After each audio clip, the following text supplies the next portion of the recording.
Hawk is a guard. He Now, wasn't taking CJ spot. He was going to take now James, Jose. And now, go ahead. now James, this recently it was a small sample size, but in the playoffs versus the Thunder, I mean, I seen Hawk come in the game and make an immediate impact with the ball, without the I ball. don't recall that at I all. mean, you're right. I bet you don't, because Oh, Willie put him in. Willie put him in for about two damn seconds. it was trash minutes. I remember that. I about to say I don't No, it wasn't trash. recall. I No, it don't wasn't But trash recall. minutes. I went on a whole spill, but y'all ain't here Yeah, because no, it I wasn't trash unplugged minutes. myself. DC, it But wasn't trash minutes. It was like in the beginning of the game for real. It just he put he him in. probably came and hit a few 3 pointers. But my thing, what I was saying about Hawk, man, is we have guys on the defensive side of the ball, a la Dyson Daniels, right? He gone. That I know, but I'm just saying he gave you literally damn near hardly nothing offensively. Got a little better last year, right? But we find minutes for him because his skill set and what he can do defensively is so special, right? Probably one of the better, on ball point of attack defenders in the NBA. All right. We ain't got him now, but that's a real thing. A lot of people Now, say he was better than Herb. he was at point of Yeah. attack, like just Yeah. being Yeah. on. He was, man. Yeah. But as far as overall defense and everything I heard we do, hell no, it ain't close. But with Hawk, man, you looking at somebody that the coach compared to Ray Allen and Steph Curry, right? This dude is a movement shooter that can get the ball, man, jump in the air, be sliding sideways and hit that shit and do stuff like that consistently. You talking about somebody that, to me, the skill set he had, man, he's a pure shooter. He's not just one of those guys that can hit 3-pointers. This dude is made to be an ultimate shooter. Like if he reaches his full potential, he could be one of the best shooters in the NBA. He can ever. But here's again, when you aren't when you aren't the top 3 or 4 in the rotation, I'd say 5, but I said the top 3. The top 3 guys, right? Those are the guys like, okay, they can have some laps and stuff like that because they do other stuff so greatly and efficient that you can't compare, right? Hold on, let me go to another thing. Based off what I just said, when you think about what DeJounte Murray said about Pop, and also what Kawhi Leonard told him, he said, when you are a role player, don't worry about the scoring stuff like that. What's going to get you on the court, and this is everybody. This is why I struggle with the whole Willie Green stuff, because this ain't a Willie Green thing. This is a coach thing. This is what they do. The greatest ones say, motherfucker, if you are a role player and you can't come in here and do nothing but score or shoot, I can't help you. I need you to do the other stuff. I need you to be out there because I have Zion that's gonna give me 30 points. I have Brandon Ingram to give me 30 points. I have CJ McCollum. I have DeJounte Murray now. I have Trey Murphy. I have those guys that's going to give me the points that I need. I need a motherfucker that's going to go out there and jump on the floor and dive for the balls. I need a motherfucker that's going to defend and sit there. You also need snipers, guys to spread the floor. Yeah. Right? I understand it, you got a bunch of players to me, on the floor. I hear you. Have guys I hear that you. come in and just, hey man, like if like LeBron, you know what I'm saying? He wants shooters. You still have to have shooters to spread the floor because that opens up the paint. Exactly. He wants that's shooters. The same thing with Zion. Isn't that not a role? Because you still have your Bogdanovich. You know what I'm saying? And they're not the greatest defenders. I'm about to say, hold on. You brought up Bogdanovich. He played for. That was just one. But I'm just saying. No. Go ahead. Kennard. Those are their roles. But again, you talking about Luke Kennard on the main Memphis roster with everybody healthy is probably your 12th man. Huh? Your 13th man. Yes, he is. Shit, like if you think about it don't matter. They find a way to use him. Let me finish. No, but he's not going to play this year if everybody is healthy. He's not going to play. Who knows? Somebody like Luke Kennard always gonna play. Okay, right. I give you another example. Well, you need shooters out there. I give you another example.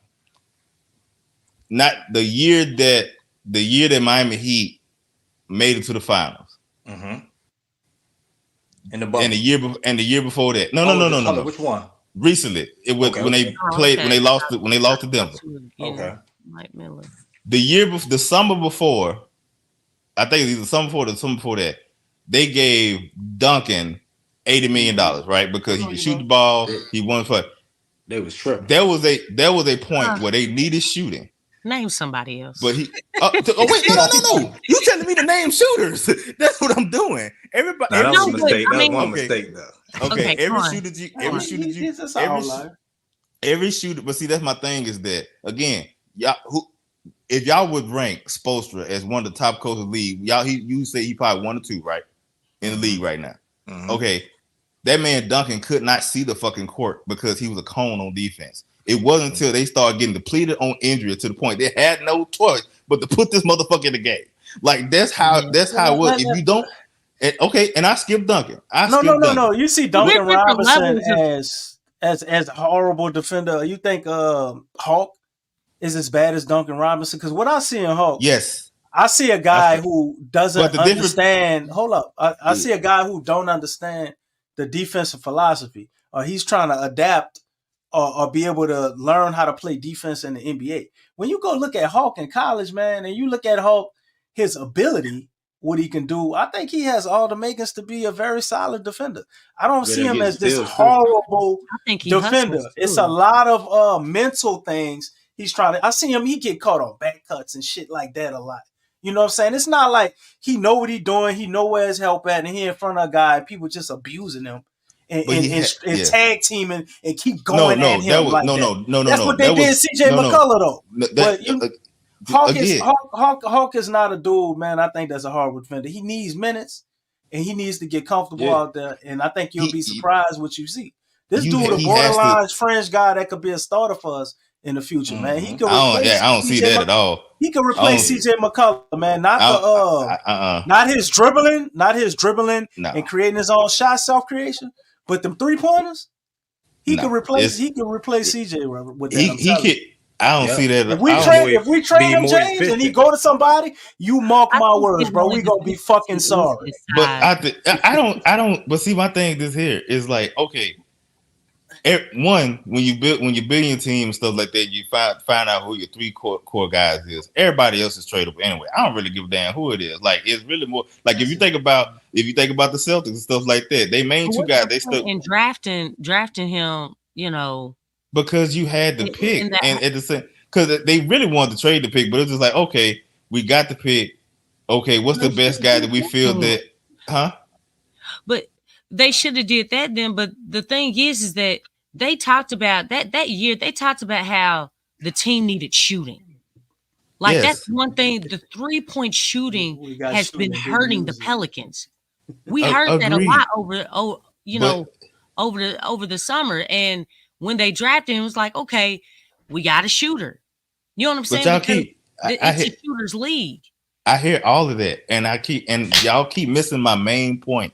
My main point. If you're not Steph Curry, if you're not these guys that are world benders type players and stuff like that, they can break stuff. That like they will allow you to be lackadaisical or do certain things on defense because of the fact that you're so fucking good offensively and everything else as a player that we'll find other people to help you do that stuff.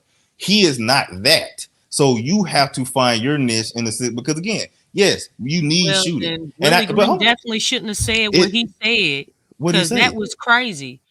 He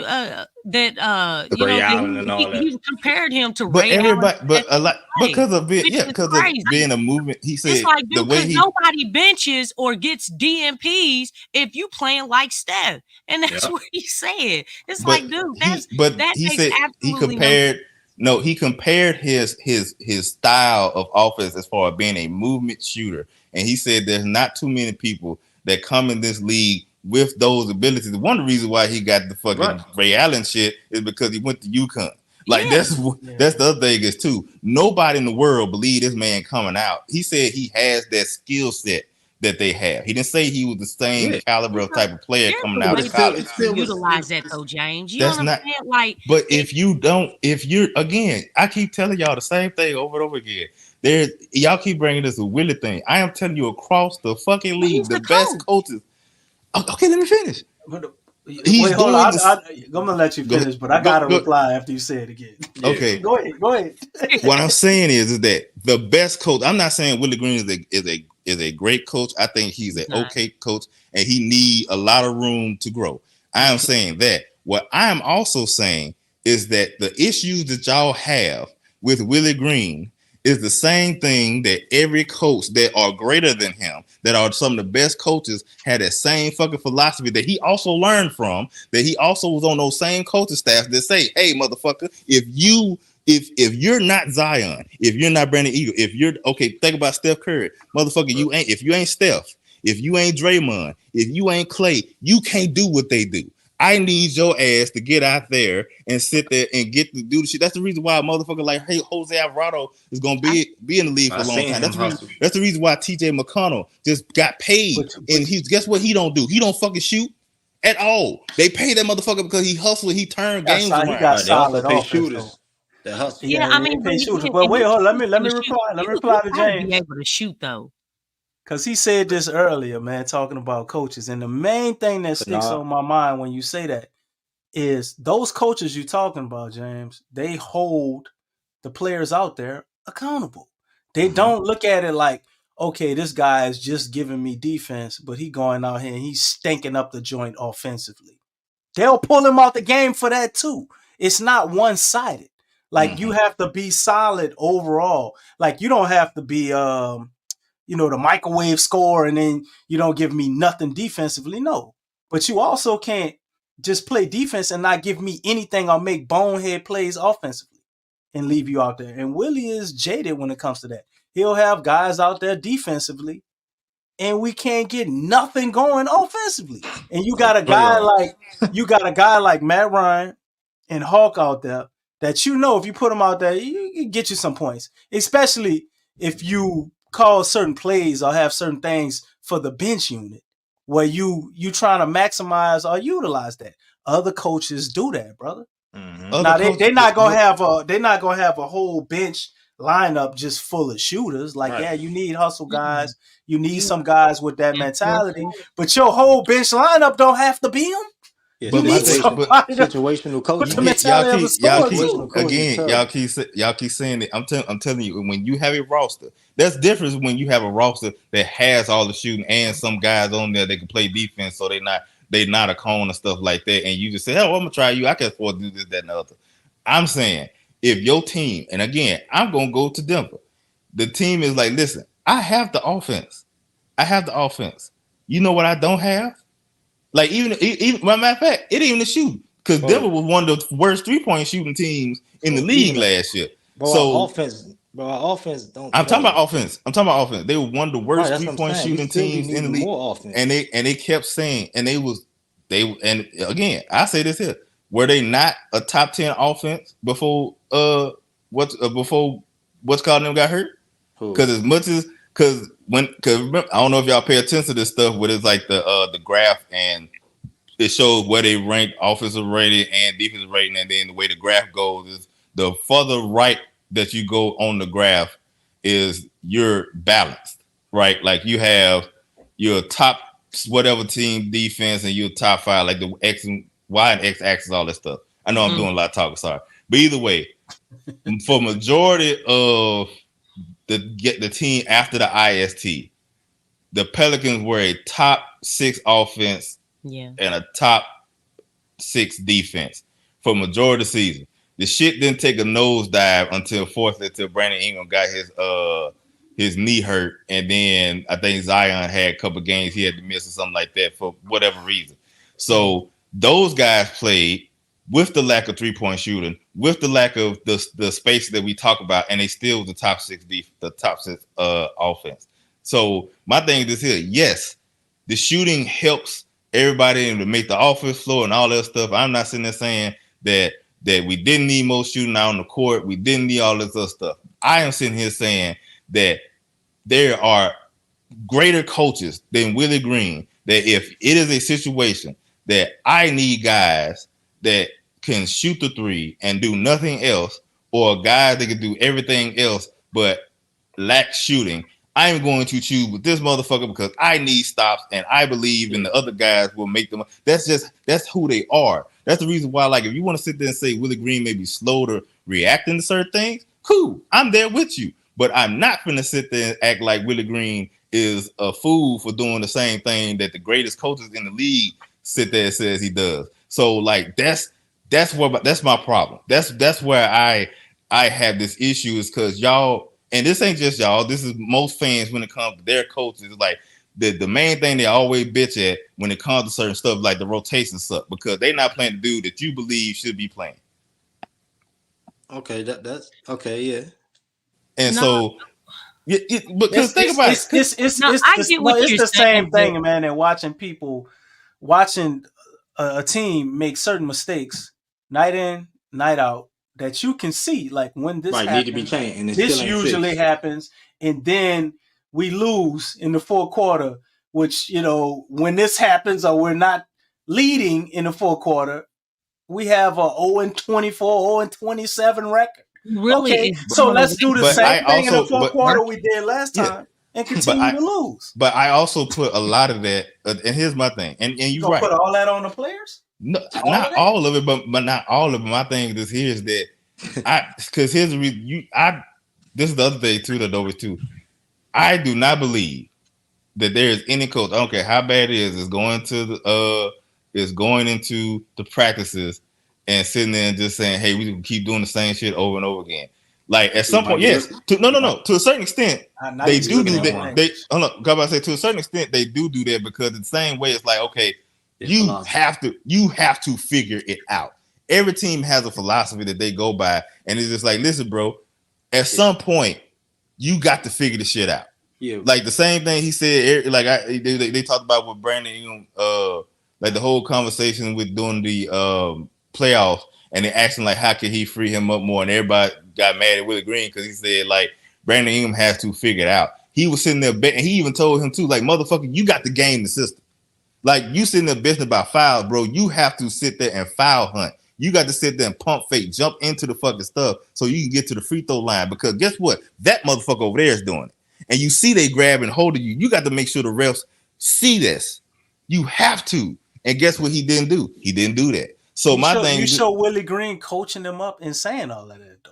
He said it, but my thing is his. Think he is. But no, see, that's the problem is that like one, you can't assume one way or the other because one. No, I don't think. And I don't think. I understand, but see, but here's the thing. I have to. I guess this is me. I have too much respect in somebody that had devoted their life to do something on the highest of levels.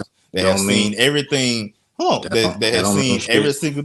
Hold on. See, that's the again to me that sounds like if I sit there to come talk about your job that you've done, so like, hey, bro, I ain't never did before, but you don't know the fuck you doing, and I guarantee you don't, even though I don't really understand what you're doing. Like that's to me, it's like, listen, I don't because you can still be. It don't necessarily have to be that. It could be like, say, man, like I see what you're doing over there, and I've seen it. Last time you did this happened.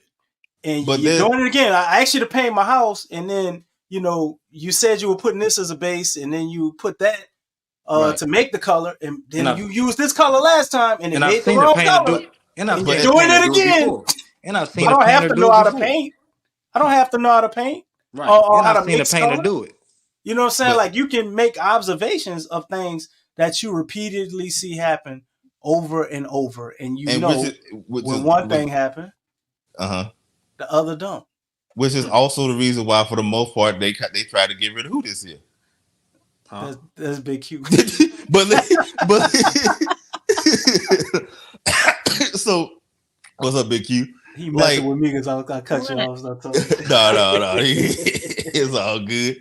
You know, sometimes you got to cut me off, man, because I get the rambling. But man. We know. You got a lot of great information and insight, though, bro. We love having you here. Yeah, I guess you keep going like the Energizer Rabbit, man. Oh, James gonna keep going, man. We'll be on here all night. And with Jay Black. Oh no, I said no. I got work in the morning. So that's the only thing stopping. Well, what happened to Jay Black? He got out. I said he could come in, but I don't know what happened. He was in? Yeah, he was there this whole time. He came in a little bit after Don did. Let me see. And he's not on there no more. He He he right did here. yeah. What's going on, Jay Black? You can hear me? What's Yeah, up, my man. guy? Oh, Yeah. What's okay, up, he is man? here. Oh, and What's going on, James man? Art Emerson is in the building. Yeah. Oh Hey, wow. God, man. I I know done he about had to some get on classic me. battles, James and Jay Black. Oh goodness. Yeah. You can go on and Yeah. add another 6 hours. Y'all can hear me now? Yeah, Yeah, we we can can hear hear you, man. Oh, Glad to have you back, bro. I It's like been a now. long I'm time. dipping How at you doing, 11:30. man? All right. I was not the Jordan Hawkins. That's what we was talking about. I mean, we all over the place, man. The main topic of the show Yeah, was but about Brandon Ingram, and we focused a lot on that. But recently, But yeah, we was talking about Jordan Hawkins, and James talked so about Willie Green's defensive rotations being a plus because most coaches in the league do that. yeah, so I was here. I was listening to that. Okay. Now what I heard, they was experiment with Jordan Hawkins in the summer league to try to run him at point Right. because they Yeah. can't find him no minutes at the shooting guard position. The shooting guard position, because he don't play a lot of defense. He's not that good at defense. So they was trying to see if he could run point to get more minutes for him. So since he kind of blundered, it don't look like he gonna get some minutes. I don't know if y'all feel good about that, but I don't see that. He's not getting no minutes this year. yeah, Oh I yeah, mean, I we was just gotta talking get about back absolutely. trading him, me, Don Anthony, and I don't know. I think Lex probably feels similar. But Like I don't want him to trade him I because don't of want what he to can trade. be in the future. my question Under is, tutelage, but It's the but way he's being used, though. he He's ain't got to getting be no used minutes the this right year. way, and this may not be the right situation for him. So, Yeah, Yeah, I mean, but unfortunately. I think I about to it's say all you. about fit. But if you in a so here's the thing too. I say this. man, that'd hurt to lose him, I and then Willie get fired. but Ain't would that be some shit? it would be messed up. But like my thing is this here. So y'all believe the way it is that because y'all said you wouldn't trade him for Walker Kessler. My thing is this here. So you say you're not using him, and everybody been bitching all summer about the fact that we don't have a real center to start the season, and this is terrible, and this team don't have a center. We're gonna get our ass whooped. So you rather keep a dude that most likely not gonna get no run this year, and we still have a hole on center, and we'll keep that hole other than to trade a dude that we won't play to Can get I a just center that be we honest? need. situation? Kessler's not the ideal They're center. not trading him straight up either way. So it's like, why I not? I mean, they don't they gotta? attaching a pick. Why they don't I set just send they somebody set else? they salary. But the thing is that Utah obviously has him available and don't see him being part of the long term future. The Pelicans don't see Jordan Hawkins probably at some point not part of the long term future. If he put So weight it's on it, he probably would be. Just Yeah, after because his If he put weight on, he could play small forward if he put some weight on. Ain't he sure. put some weight on. who I can play mean, small forward. Hey, I mean, Nah, If he don't put nah, some he weight ask on. question? he, he Can I he'll ask put y'all a some weight question on. though? develop their Can, talent. can I ask y'all a Who? question though? Oh, sorry. Has it has it ever been a player like you seen win you about 2 games Right. and the team just really can't use them? Yeah. Like who? I gotta go through. That's a. I Oh no. I brought up Bones Highland. Bones Well, Highland Yeah. won a Yeah, I mean, couple I don't think games absolutely. he That's a for won. great. Denver. That's a I don't great think comparison. you remember a game where he won them a game. He won a Yes. couple games. Yeah, Yeah. he was Yeah, No, I'm talking averaging about like like he 40. one Like game. won Like one I'm talking he about. was I'm talking getting about like he. 30 points, but he I'm talking couldn't play about. no defense. Can I name you Denver, too. specific? Can I name you the specific games and where they played? No, I can't name those particular games. But I do remember watching on League Pass when it's a situation where like Jokic probably the only person that like Jamal Murray wasn't there or MPJ were both hurt or something like that in bone play or a situation where one of them other two didn't have it and the only person that had was Jokic and he played along with him and he scored like 30 points or something like that. Yeah, Like but I mean, I'm he won them games might want. and they still benched him Yeah, and then but traded him. when I think about my guy Jordan Hawkins and I say, man, Zion didn't play. They didn't play it. Then he go against Kyrie, and he had the most points in the game. I mean, that's pretty good. I mean, shit. I mean, I mean, Nah, again, that don't get you the win though. but my thing You is said that, so that don't get you more playing time because listen, yeah, I feel that you. I because feel you, but I mean, damn, that's something to as look at. he was the number one option for that game, Right. Well, but no, when the number one, Jonas was. nah, I was about to say Huh? Jonas was a option, but they was Huh? feeding yeah, the hell out of Jordan yeah, Nah, they Hawkins. was Jordan pushing Hawkins. Hawk From the was the double number team. one that game because they ain't really had nobody. We had a lot of people Bro. injured, so Bro. they We didn't really have a choice. No, Bi, they we had weren't. Bi, we had What'd you say, Lex? What'd you Jose say, Lex? Alvarado, we had Zion. All three of them was injured at that Right. time, I believe. Yeah, I but believe. I think CJ wasn't there either. I don't Jonas think. was the guy to go through though. That's why Jordan Hawkins was getting the ball off the double teams. But okay, so even if he wasn't Okay. the main guy, he was number 2, and Right. Okay. he's never going. There's no situation But my thing that is, yeah. But he, he had to go as Kyrie and all that. I mean, and he stepped up and I mean, I seen that game, and I think it was another game, but it was just when he did that, I said, man, this is nice. I mean, this we is saw Lonnie Walker cook the fuck out of Steph Curry. Guess where he at right now? He just signed a 10-day or whatever for the Celtics. Like yeah, again, like my thing is here. yeah. But I Everybody mean, have their day. yeah, but I mean, yeah, I feel what you're saying, but I mean, I don't seen him do it with Zion and without. So I was like, okay, bro, pretty, But and he a shooter, a lethal shooter. It's not. You said I with feel like Zion. I feel like Jordan can fit everywhere in the league, and then I mean, Lonnie's not really a it, big shooter. it here's the thing. Anytime, Uh, but here's the issue with the Jordan Hawkins thing. Anytime Jordan Hawkins has gone off, he was either the one or the second player on Yes. the team well, because not somebody else was well, hot. no. Okay. About 30 points in the Nuggets game. When we missing somebody in the Nuggets game? Nope, we wasn't. Nope. No, they was no, we wasn't. That was and then that was the game that they end up coming back beating. I know what you're talking about. But like, okay, so he can score again. Every dog has his day in the NBA. Hell, Corey Brewer scored 55 points or 50 points, whatever it is. So Hey, like to be honest, you know what I need to see? I want to see how many games where he actually played and ain't really had about 10 points. And I ain't talking about trash, man. I ain't talking about backing. I'm talking about when he Oh, actually shit, that's inserted so into hard. I pop. Which that? I Which I say? I thought somebody was saying something too. No. Yeah, I thought Lex was saying something. What you say, Lex?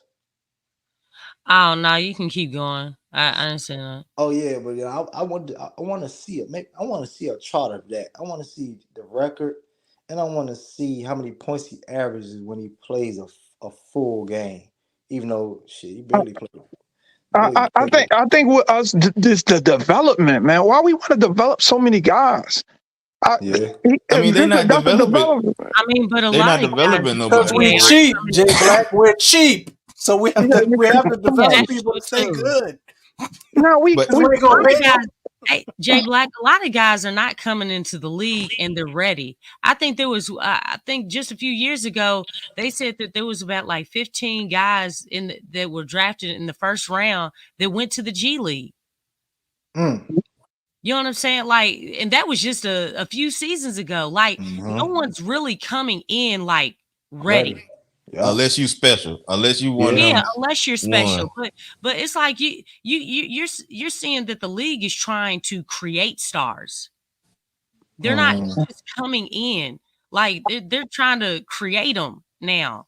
I mean, so I don't know. I mean, a lot of guys, they say that a lot of guys that come in, they have offense, some type of offense. Of And they course, say yeah. this about all rookies. But defensively, no one is at the level that they need to be at defensively in the NBA when they're coming into the league.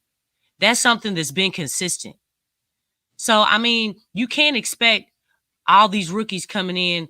Like obviously you have ones like Herb where his specialty and his focal point was defense. You do have gems like that do come in. But a lot of guys, they're more offensively minded. They don't have they haven't developed that defensive prowess, even a 25% of it, or take your pick. But the thing is like all of these guys need development in some way, form, or fashion. Look, we just drafted Yves Misi.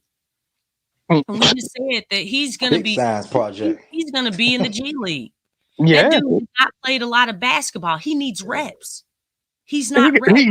he getting reps in the G League. He don't need reps in a game that's important. That if we lose because of him, then we gonna be highly upset. We gonna be highly upset if we lose because of him.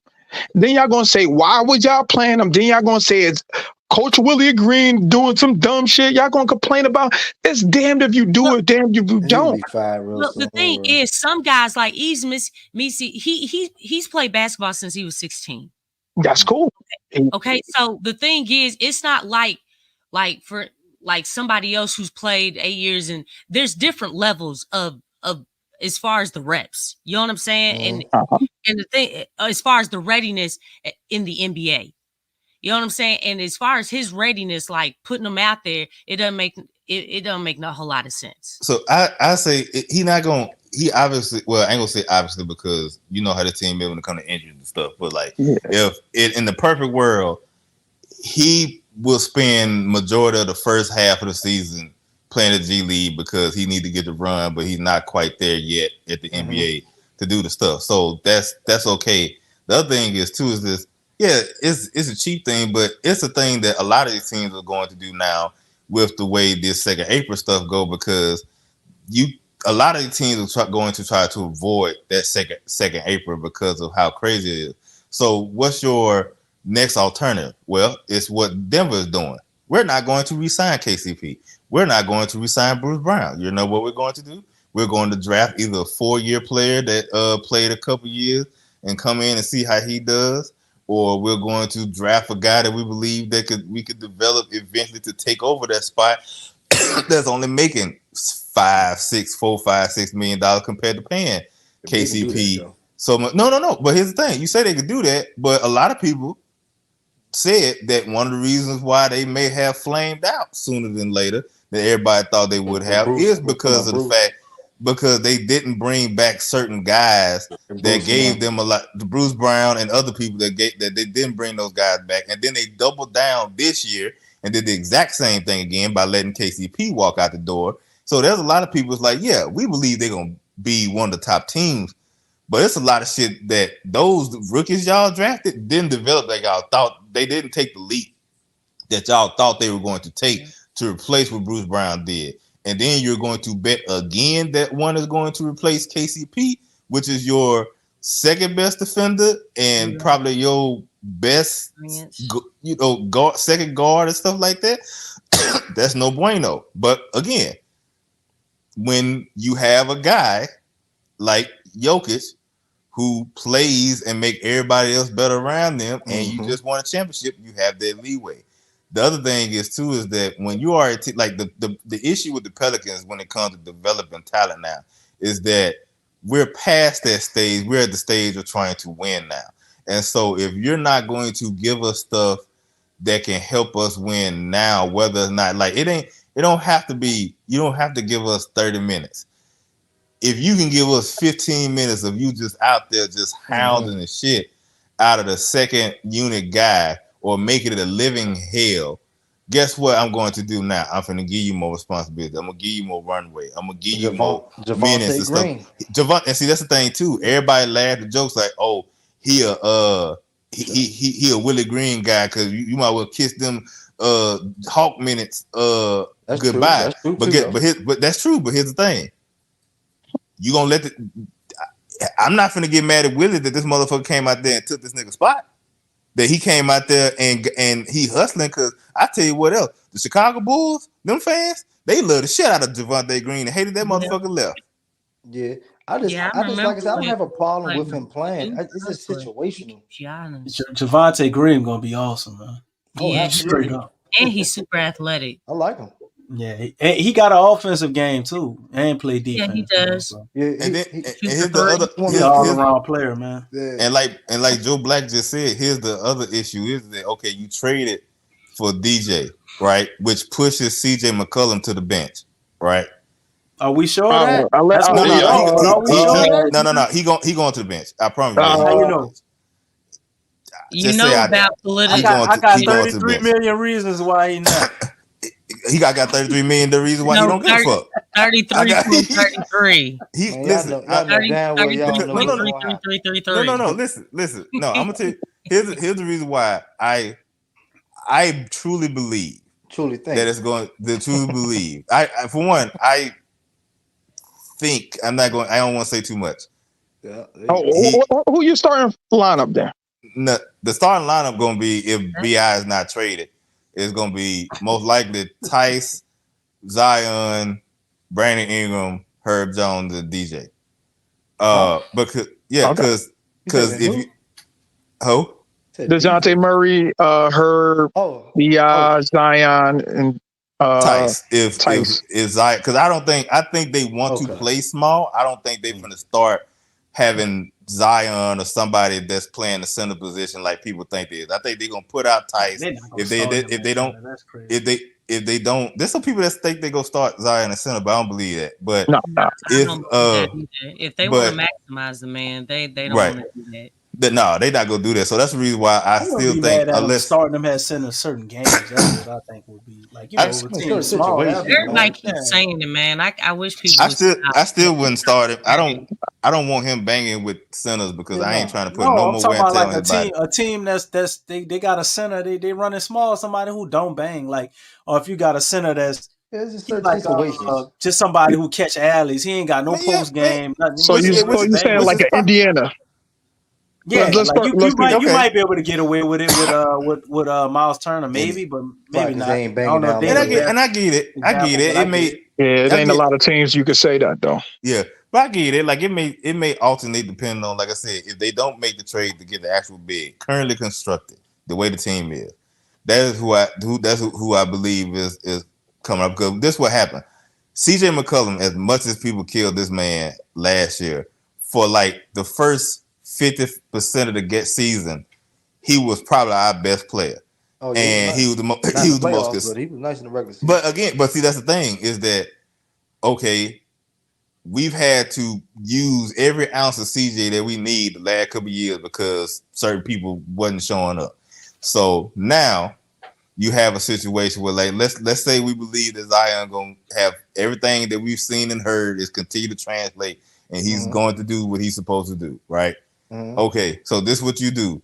Now, instead of me needing 33, 36 minutes from you, Mr. CJ, Mr. 32-year-old CJ, how about you go to the bench and then you get the chance to cook against the second team? And you get about 25, 27 minutes, and we can have you rested up and you don't have to burn yourself out throughout the season. Plus, again, another thing is, too, you said there's 33 million reasons why he shouldn't go to the bench. There's 33 million dollars the reason why he can go to the bench, because guess what? I'm paid and I don't give a fuck now because I have my money. And it's you know, you think Mr. I've been to the playoffs every year of my career. Yeah, I've been a starter my whole career. I ain't gonna lie. Do an ego big, man. Now that you put it like that, I kind of agree with you a little bit, James. I guarantee I kind of agree with you a little bit. I think, but here's the thing. I want it to happen. Here's the reason why I believe it. My coach got a they probably already had a conversation.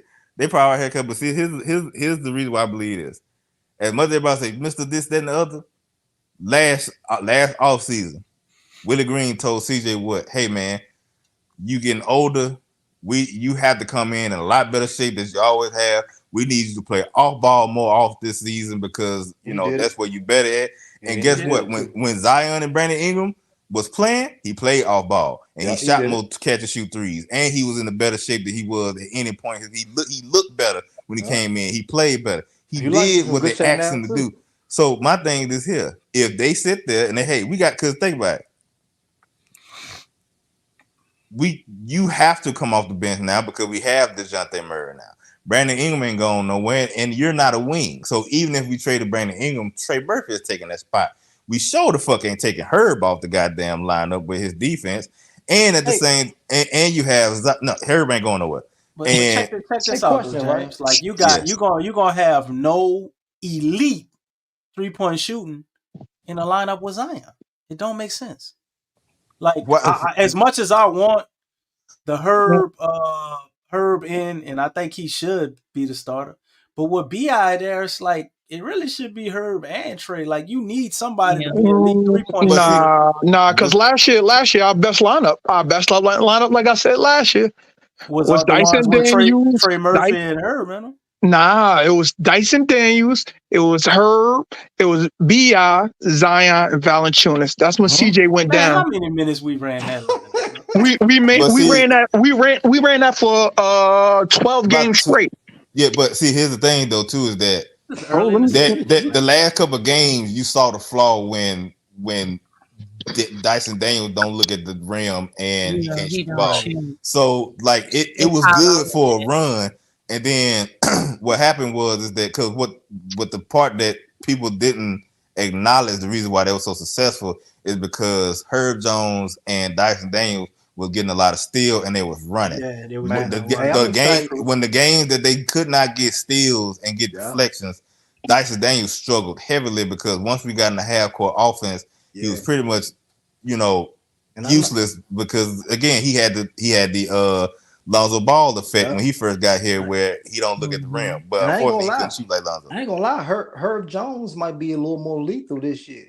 Don't sleep on that. I mean, I like Herb, but we can't act like Herb is a certified shooter. We You know can't what I say mean? that, He's but not a. His He's numbers not are a. nice, His though.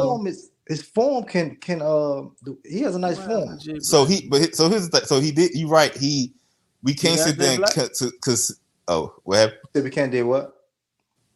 Oh, I would say you right that we can't necessarily just automatically count that Herb Jones' shot has been fixed. This will always be him. There will always be that fear of maybe this was a one-off.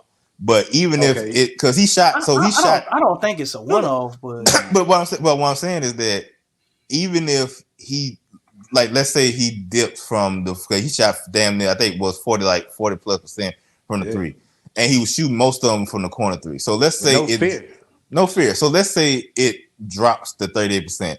I don't care how many threes he shoot. They're always going to leave him because you have to trap you. It ain't just about him, his history. You can't guard everybody.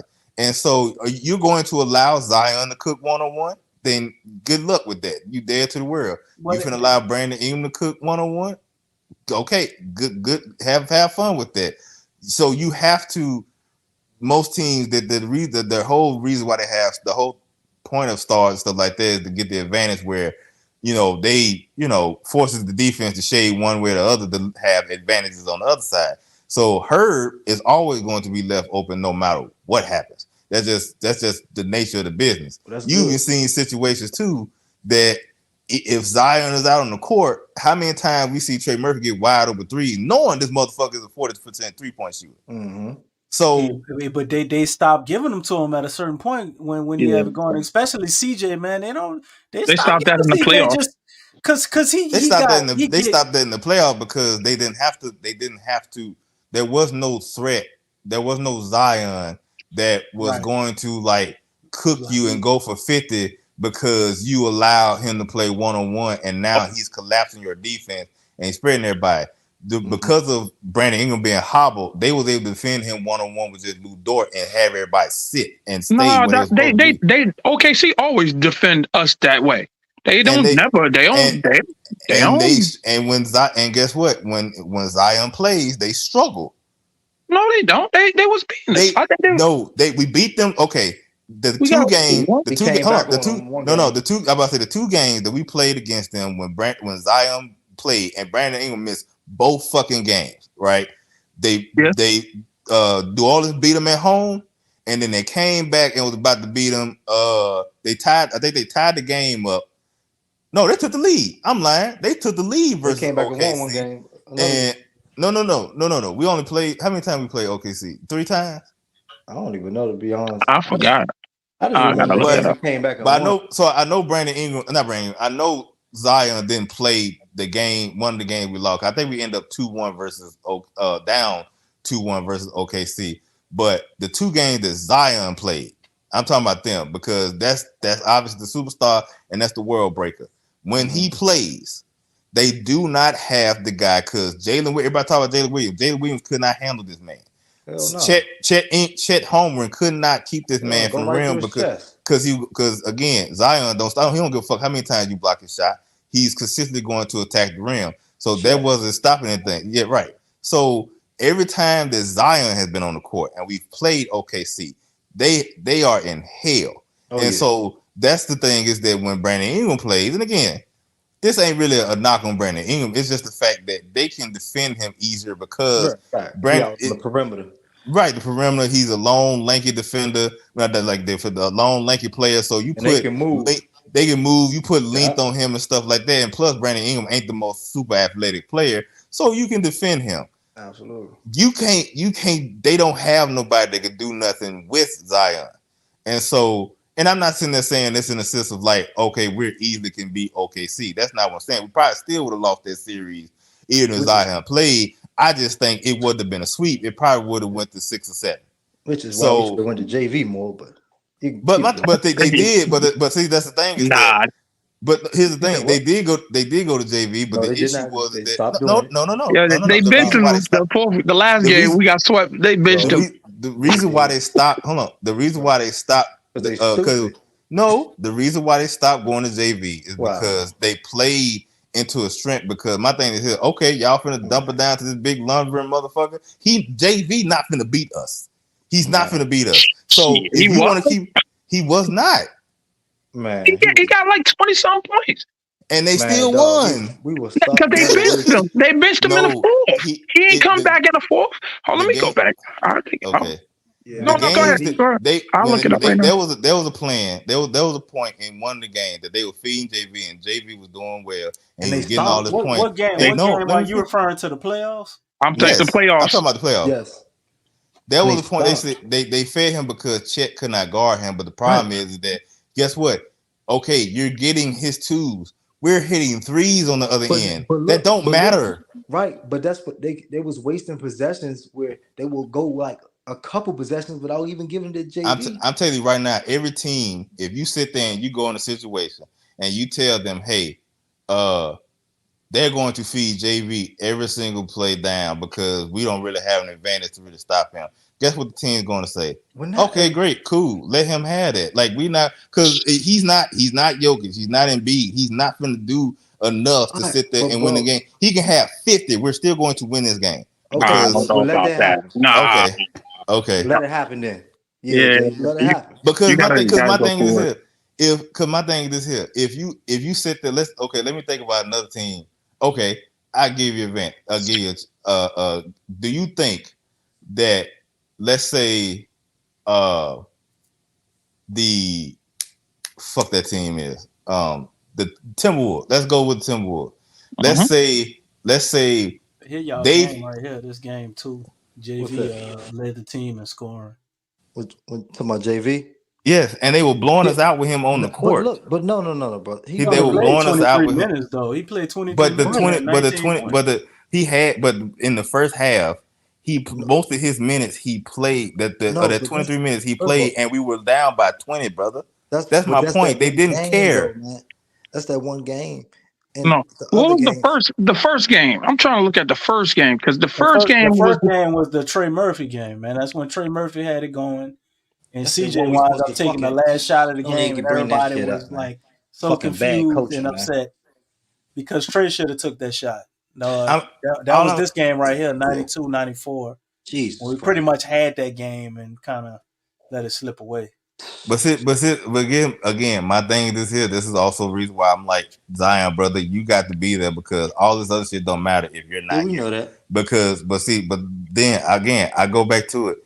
The Timberwolves, if they decide, like if OKC go into the matchup and say, guess what, we're going to make sure we try to we're going to do everything we can to take away Ant and Cat, and we're going to succeed at that. And then the Timberwolves find that, hey, every time we go to Rudy Gobert, because he's bigger than Chet, he scores. So let's just keep. No, wait. So let's just keep feeding no comparison though. But my thing is, my point is that if a team will live with you giving it to a guy just because he has an advantage doesn't matter. But guess what? Because he's not that guy. Oh, He's not. That first game, Trey Murphy had 21, CJ had 20, Valanciunas had 20 rebounds and 13 points. Come on, you gotta keep feeding him. Right. 20 or 13. Again, He was. Again, listen, you're just trying to win a game. You're not saying that you're gonna keep doing this every game of the series. I need y'all to go back. Okay, I want y'all to please go get back the lead pass. Go back and watch that game. I can lead pass. Go hold on. Go back and watch the first half when they was feeding Jonas that second game that he was cooking. Go watch what the score was. Bro, first of all, it was getting. What does it matter if he had the best? He had the best plus and minus, bro. He had the best start lineup that second game, so I don't think all of that was just like. I'm not blaming, but I'm not blaming. Okay. So y'all take it what I'm saying and saying I'm blaming JV. I'm not blaming. No. I'm saying what I'm saying is that a team, if I'm OKC, and you have Brandon Ingram, and you saying that because of the way Brandon Ingram is playing right now, and you're going to feed him. Hey, you may get a game.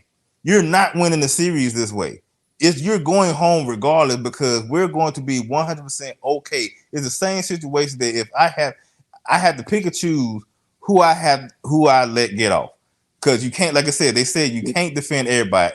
Antonio Daniel said this on every broadcast. You can't defend everything. You have to give something up. So the thing for me as OKC to give up is to let JV cook, motherfucker. I guarantee you, nigga, we're going to win this game. This is what you're referring to because Chet had 26 points on 13 shots.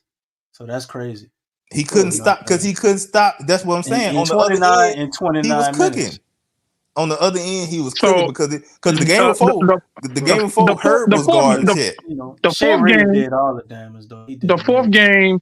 He had 26 minutes, 13 points, 19 rebounds. No, 19 points, 13 rebounds. Listen, man, I don't know. And nobody else was giving us production. If nobody else giving us production, B.I. wasn't smart. But B.I. had 8 points in the fourth game. Trey Murphy had 7 points. Man, CJ had 20. In this series, man. That's crazy. But my thing, so here's the thing. Again, listen, I understand. I understand all that. I'm just saying is that I don't care. They could have fed. I guess my point is this: Jane, they could have fed JV 100 times that game. It wouldn't have made no difference. No, that's not the truth, right. Though. Okay. If that was the truth, because they didn't do that. That's what we're saying. If they would have, they'd have had a better chance of winning.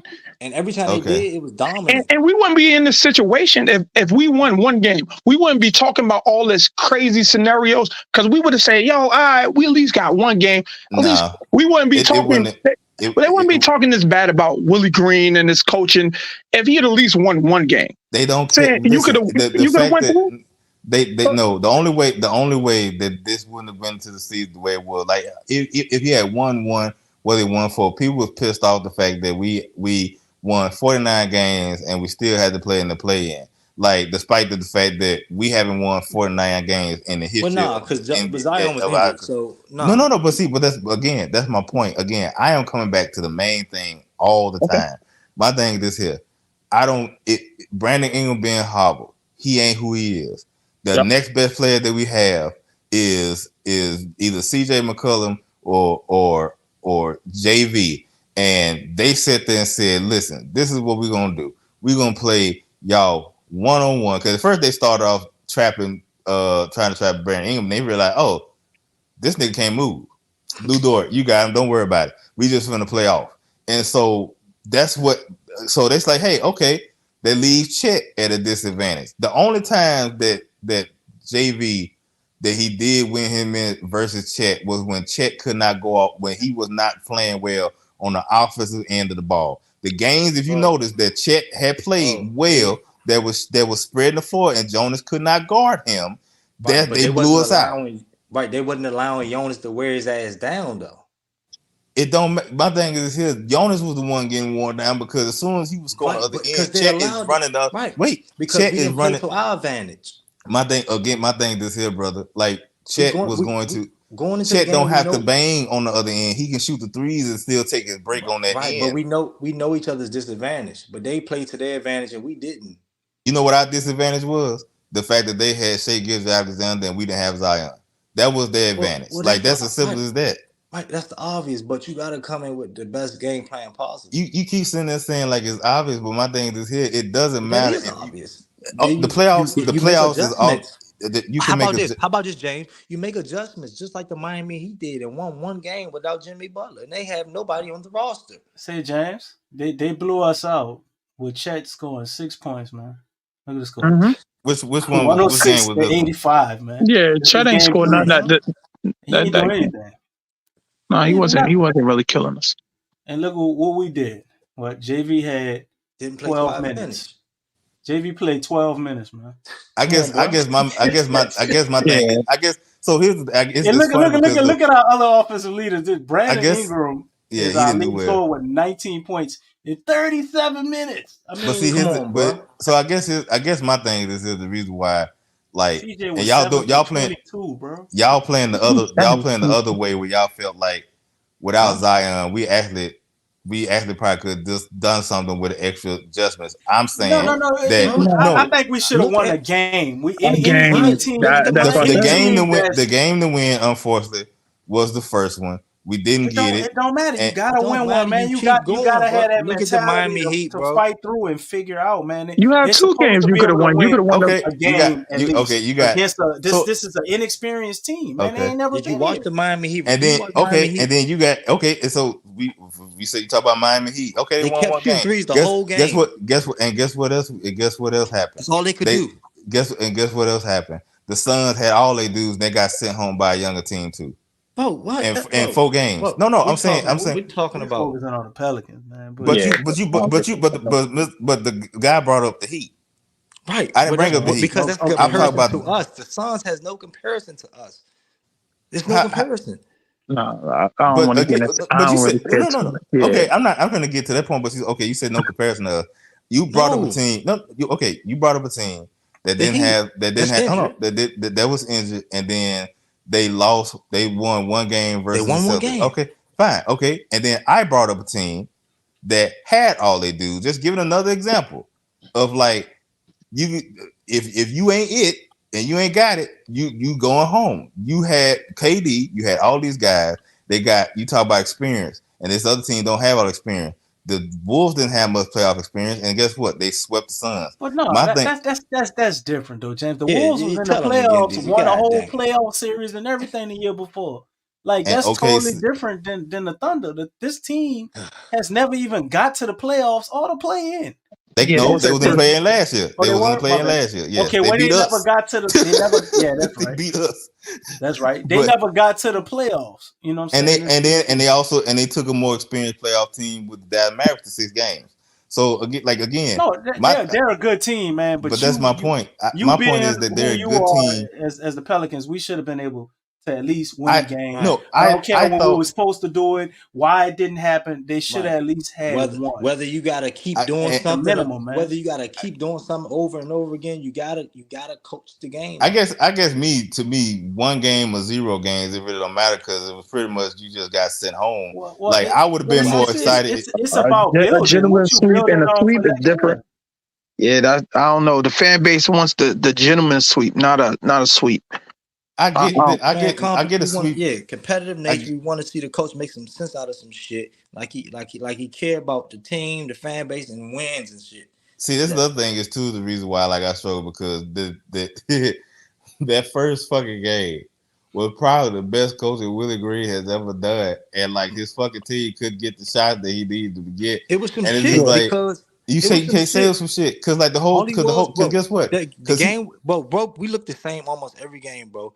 Literally, all we did was just enough to tie the game up and look like we were starting to celebrate, and then we just let him like, bro, like the situations, like, bro, he had moments where when we got up, he was supposed to sub a couple offensive lineups in, like shit like that.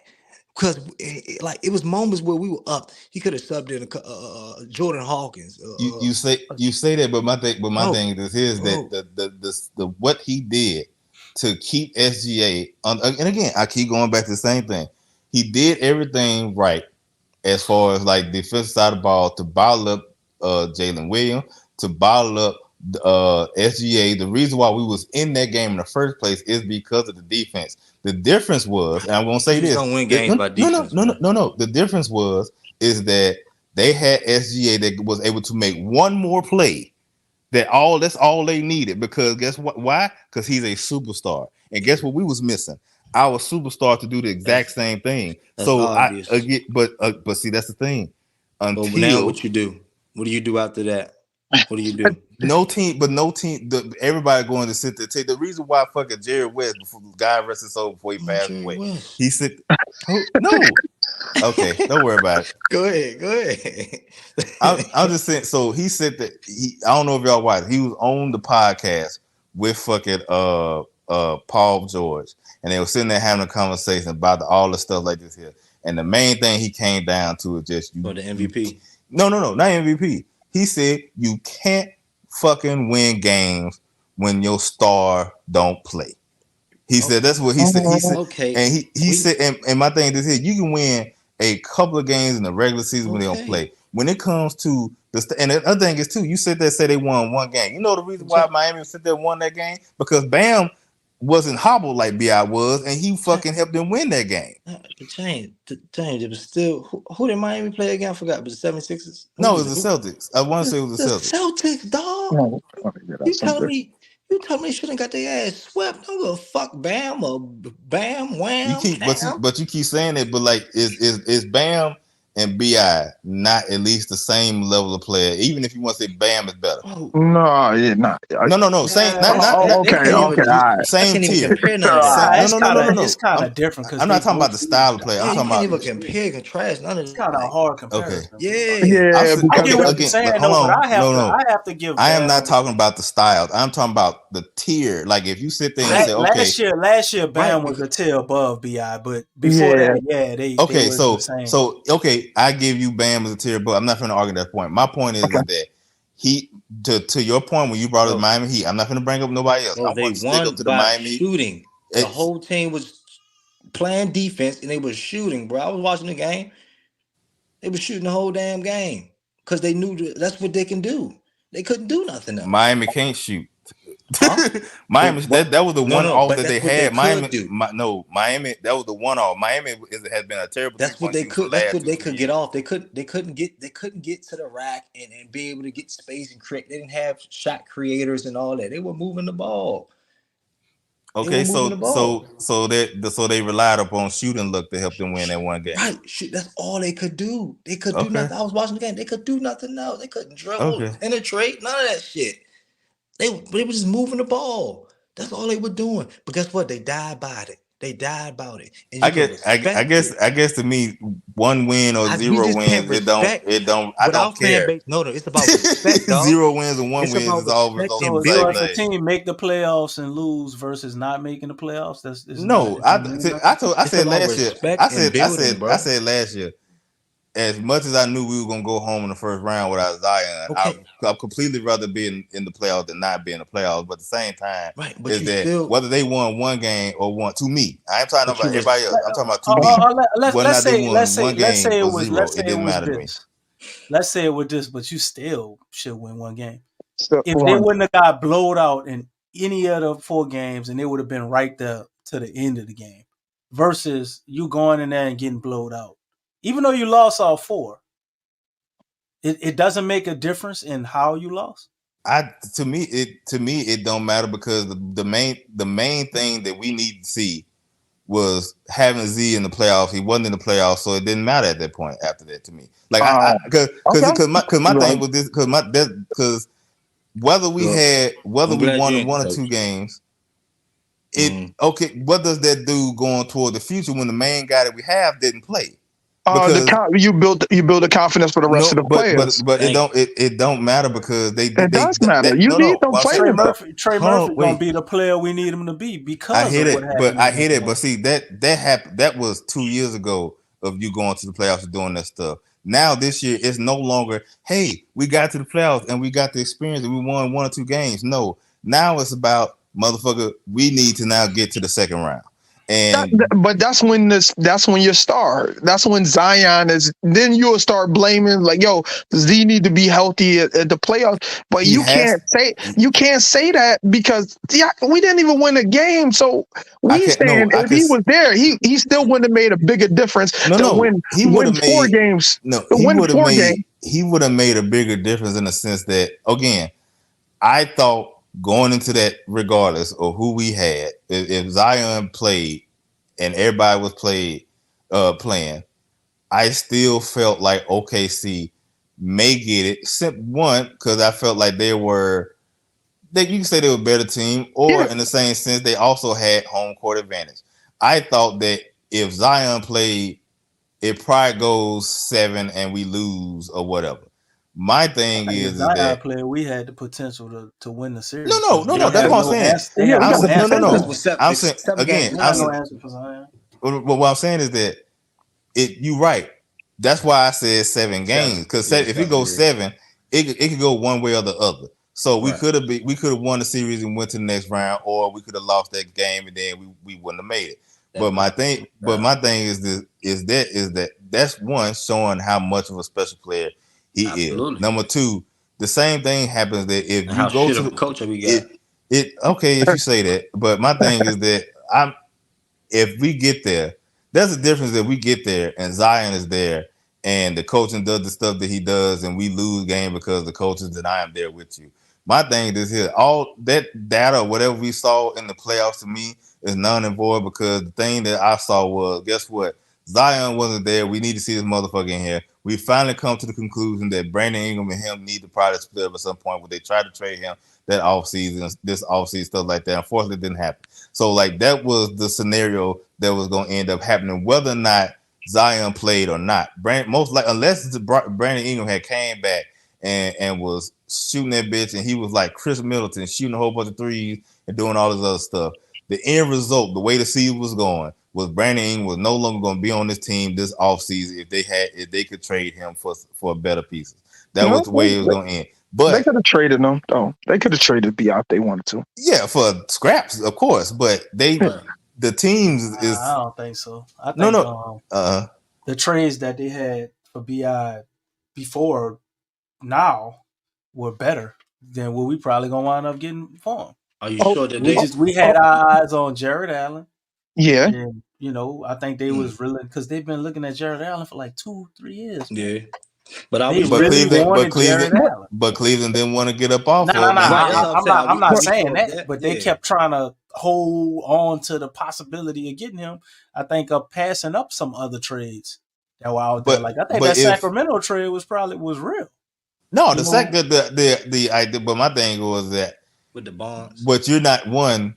We could trade him to you, but if we need a big.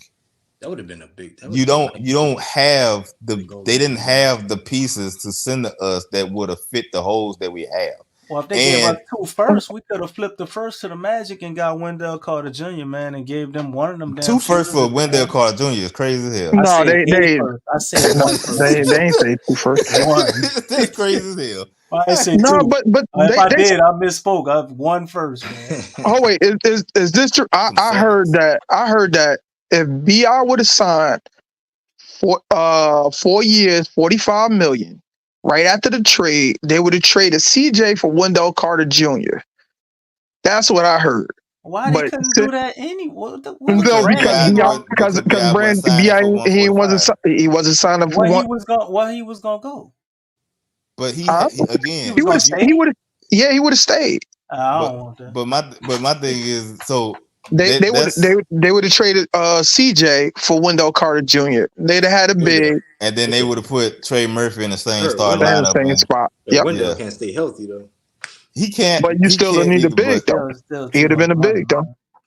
But see, any big, honestly, all these bigs that they tried to go after for the most part had, like, Jared Allen has health issues as well each year and stuff like that. So each one they're gonna run into is gonna have somebody that probably have some health issue. I think outside of like Walker Kessler, I think he played, but at the same time, as minutes ain't that much though. They always used him kind of rotational. Who that? Wendell Carter Jr. Do we have a trade exception that if we trade for Walker Kessler, that we won't get that tax? No, it'll have to be that. That's why I brought up the Hawkins thing is that if you trade him because the way they there's a certain dollar amount, they so close to that tax line that any move had to be a particular move just to make it happen without them being over the tax. I thought we got a $12 million trade exception when we traded JV. When JV got was a sign and trade, he got a $12 million trade exception. A $12 million JV didn't get traded. It was a sign and trade. What? It was a sign and trade. Yeah, it was. And we got a potential second round pick out. That's what it was. It wasn't no. Yeah, it wasn't no. But they do have a trade exception because we were thinking they were going to add the trade exception into the DeJounte Murray trade. But the thing is that they wound up going a different route anyway. But the thing, I think it's like $10 million. But the thing is that I think a good bit of that trade exception got ate up because of the trade kicker that kicked in with DeJounte Murray. No, I don't think so. No, it was coming after him. We trade that Valanciunas was after. But they pushed the trade. The trade was after DeJounte Murray. They didn't make it official until a certain point because of something to deal with his contract. Because something about the fiscal year, I forgot how it ended up happening. We added another person in there so the money could match. Talking about Larry Nance? No, it's no. It was man. He wound up getting cut out the league. Yeah. EJ Liddell.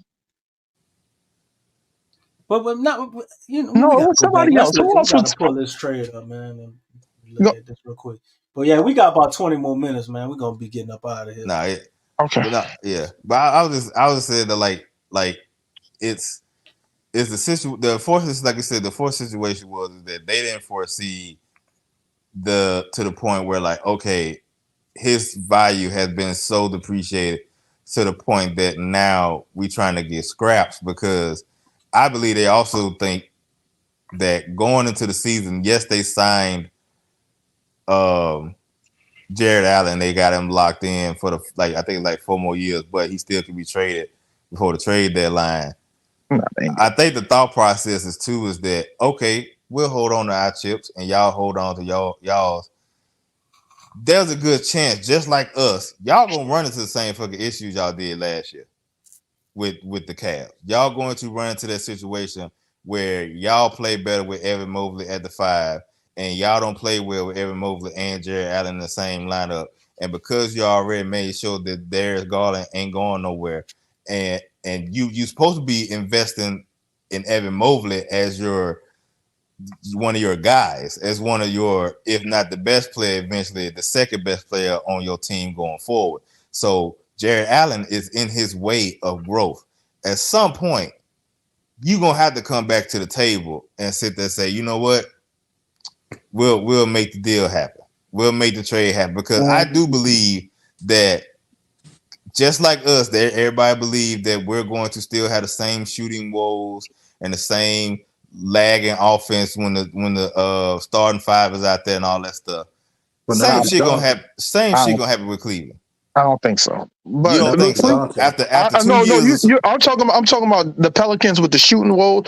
I don't think so.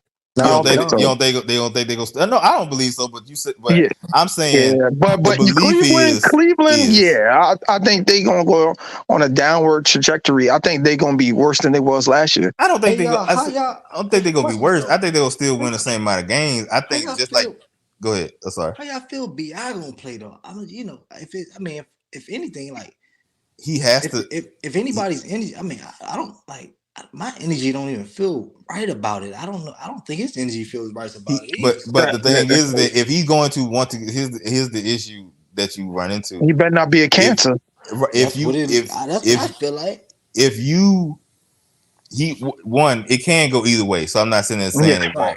But what I'm saying is that if you looking at BI, your BI and you situation, you become toxic to the point where it fucks your team up. That's gonna look bad on you. If they already pushing you possibly be a bad teammate narrative when Zion was scoring 40 points and they was everybody hooping and hollering and almost beat the Lakers, you was on the sidelines pouting.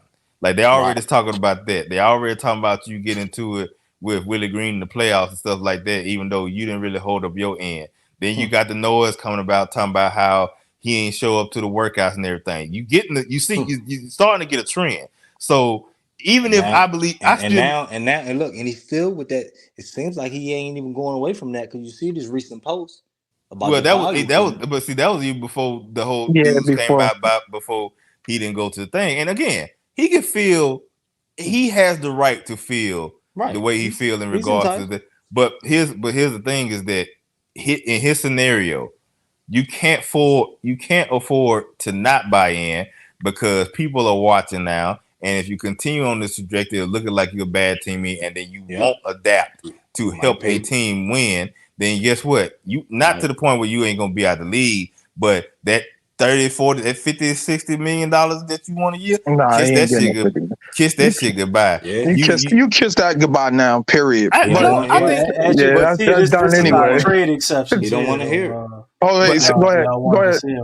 These are the trade exceptions. This is what we have available according to Spotrac, which you can see this one. It expires next year, 2025. So I guess that's when we completed that deal. Must have been June 6th, right? For basically $10 million. And we still got the Kyra Lewis trade exception for 5-7 that we never used. And then we have, I guess these two must have expired at the end of the season for that's our biannual and the mid-level exceptions that we still have. So you're looking at these trades, man. They can use some of these trade exceptions to build that without getting rid of a guy like Hawk, but they still got to get under the cap. You can't use a trade exception to get under the cap, right? And so that's why I said like, what we, no, I just think we could absorb Kessler contract without giving up a major player. You could give up somebody, but you did trade exception. You don't got to match the money. Whoever we give up, you do have to match the money. Cap. You do have. I say you do have to, like you said, you can't use the trade exception to get under the cap. So you have to trade a actual player to get under it, and then I think at that point you can use the trade exception. But even then, the only player that's on a team that matches that man's salary is Hawk. Well, not even necessarily matches. He don't match his. Yeah. No. Kessler make less money than Hawkins, I believe. Go see what Walker Tesla because this Hawkins right here with 4.5. Kessler don't make that much money. I think Kessler make like 4.4, 4.2 or something. That's cap hit, so that might be different. Let me see something. Let's look at contracts. What about Matt Ryan? Matt Ryan, no, he don't make enough money. They just put him on a non-guaranteed exhibit 9. He making 4 a year. That's where he at, man. And now go to Walker Kessler. Go find him. Let's find Utah. So he probably making like 8. No, not 4. It's like 2 something. It's like 2 something. Yeah, 2 to 4. So that's what I'm saying. Like then we don't need the trade exemption for him. He averages out to 3.3, but I don't know exactly what he's making this year. That's what I'm saying. So they over the cap by like 1 point. They over the cap for about like $1 million. That trade by itself does 2 things. One, it gets you under the cap, and you get a starting caliber center. So like I get the whole, you hate to see Jordan Hawkins leave and stuff like that, but at the same time is that if you rather keep him on the team and go into the season with no caliber starting big, because the Bri trade not finna happen now. Like we've seen that unless the trade again, unless Utah says fuck it, we'll trade you Kessler and Collins for Brandon Ingram. The only way I feel that you're going to get Kessler off that team, if without Utah bringing back Brandon Ingram, is trading Jordan Hawkins. And to me, I'd rather have the big that can eat up the rebounds, that can bang with the other guys to fill the hole that we have a great big issue with, than the guy that may or may not be our 9th or 10th best player in the future. I think It's a I hard think they're decision. just going to let Bi play to the trade deadline and see if they could trade him, or they going to let him walk. Now, Either or. how they going to play him though? Like How they going to play him? The It's same not way they necessarily normally. but The it's not same way they necessarily. normally play him. He gonna run. Yeah, Hawk is making 4.5. Kessler's making 2.9. So their salaries they don't match, but that probably would get us But see, exactly under the cap if we but- were able to. Yeah, And Utah is already like millions and millions of dollars under cap. So way under the cap. the salary to them don't matter. It only really matters to us in a sense. So we need to send, like I said, he's the only player that's on the team that makes the money that you can see Utah wanting, that we can afford to give up to then get the big that obviously they clearly don't want either, because they've been shopping him as well. So if you see the situation now, the only reason why I said I don't think the Brandon Ingram trade thing going to work is because I still don't believe Utah is trying to win games. So I don't see them wanting to bring in another guy. Cooper Flag, huh? They want that Cooper Flag boy. So I think they go sit there, because as good as But Laurie Martin, if they you really think they're gonna be in position to get Cooper Flag with Laurie yes, Martin and because playing? they're going hold to him at the last 20 games of the season and just they're going. It's possible. They are the look, weather gonna- of these they gonna Laurie, fake wait for him to injury. get hurt and just They Laurie gonna fake Marketing. an injury and he gonna play. That They team gonna is they, so- they I'm gonna about to lose say- a bunch of games. PC, so it's possible. I about to say, because Laura Marketing ain't like he the type of player that's going to keep them from losing enough games. He's not Now, gonna take over no game just by No. So my thing is that they may event, because they go probably try to trade out Jordan Clarkson. They want to get rid of John Collins, but him by himself is not really something a whole bunch of people going to get, because you know how Dan Ainge is. He's trying to cut you for wherever you got. But John Then why Collins, would they take the BI? Why would they take BI? but that's what I'm saying. Potential. That's what I'm saying. To me, that's just the trade that people brought up that would help the Pelicans, and then they could probably, maybe, he get that to like use as another asset to trade something else. I don't know. I don't believe they'll do it. That's just something they push out there. That's what I'm saying. Yeah, they're not doing That's what I'm saying. I believe the more realistic trade, believable trade that can happen is the Jordan Hawkins for Walker Kessler. Because that's a situation where Jordan Hawkins could flourish, because they have no expectations and they don't have nobody in front of him. Like, they can afford the bullshit and not play well, and he could go out there and just shoot and do what the fuck he want to, because they're not trying to win anyway. And the worse he is and the most bullshit he do, the better they could get Cooper Flag and chip his ass about it anyway. But like, they would have to be extremely high on Jordan Hawkins too, because like I don't see the big huge benefit. But they don't. For just them, like, unless we send them a draft pick or something. Just to have another piece that you could probably you got Cavante George, man, ain't chopped liver. They paying him about the same they would be paying Hawk. He plays the same position. He's 19. Unless they gonna run him at point guard, then they still got Jordan Clarkson here. But they gonna get rid of him. They're not keeping Jordan Hawkins. Jordan Clarkson. They probably would want to give us Jordan Clarkson and John Collins, and they'll let B.I. expire. But that's not what the Pelicans wouldn't accept. Why wouldn't they do that, J Black? I'm saying the Pelicans wouldn't make that trade. The Pelicans would do that in a heartbeat, but they ain't doing that. Not for Jordan Clarkson, they wouldn't. I mean, you can move not for Jordan Clarkson. If they can find somebody to Utah can't get him now. I'm about to say Utah can't move. Utah tried to move the man last 2 years. Now they can't move him. Yeah, but for BI, I think they do that. I'm saying that Utah would. I'm saying the Pelicans would not do that. Because the Pelicans would not do that. I don't want Jordan Hawkins. Because you already have a logjam as it is with scoring guards. You need the big.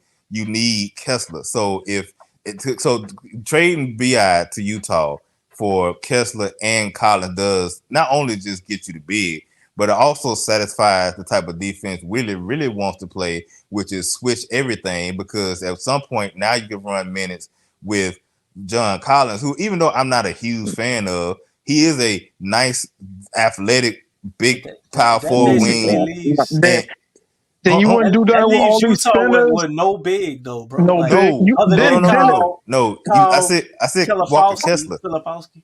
I said no. Well, see, the thing You is said that Walker Kessler and John Collins. John Collins, yeah, they don't have no. but they have. But I guess again, my thing is that they don't care enough. Like they still they still have bigs on there that could at least suffice for the season. We could send them back Trey Jemison or something like that.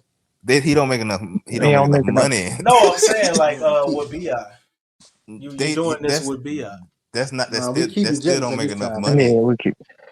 So you saying that's a power forward and a center. Then we have John Clarkson was playing center for him though. Like they would sub him out, Kessler Walker out, and put Collins in. So I'm talking about Collins and Kessler. Yeah. So you for Bi. So now you move Laurie Markin into center and Bi. I mean, you probably. I don't care about they team. Matter of fact, I don't give a damn. But like for the Pelicans, in a sense, if you have, because I'm about to hop off. For the Pelicans, in a sense, you have the starting center. The starting center in Kessler that's going to give you about 20 minutes. Then you got the guy and John Collins who he does two things. One, he can serve as Zion's backup as the 4. You also allow, like I said, with Bi gone, you put Trey Murphy in the starting lineup, so you have that situation going for you. And then Willie, but with Willie again at the same time, one of the reasons why he and the whole JV thing did not fox a lot, because the defense that Willie and John Collins man want to play is a switch all defense. So now you have John Collins, who is 6'10", has long wingspan, and he's athletic, and he shoots well enough from the 3 that on the offensive side of the ball, that he's not the liability that even though JV wasn't a offensive liability, he was a spacing liability. So you have the spacing with him, like, so you have the 5 would be in the closing lineup would be John Collins at the 5, Zion at the 4, Trey Murphy at the 3, Herb at the 2, and then DJ at the 1. Damn, so CJ not in the closing lineup? No. Because your shortest dude now. Because think about it, you have, if Zion comes in with the same mentality defensively that he ended the season with, you have 3 guys. Your shortest guy in that ending rotation is 6'5", which is DeJounte Murray. You had your 2 guards. Each have 7-foot wingspan.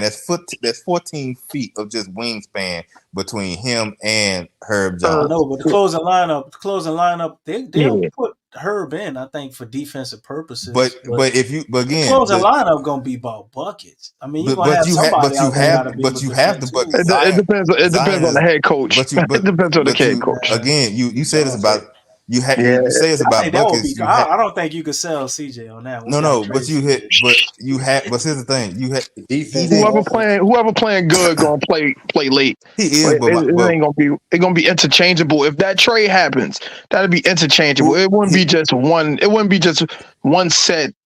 No, but what I'm saying is that like, again, I believe CJ is professional and that he understands, like, I make enough money. I'm happy. I'm satisfied. Stuff like that. Professional. James. You can't tell him on that. Okay, hold on. You can tell him on the start.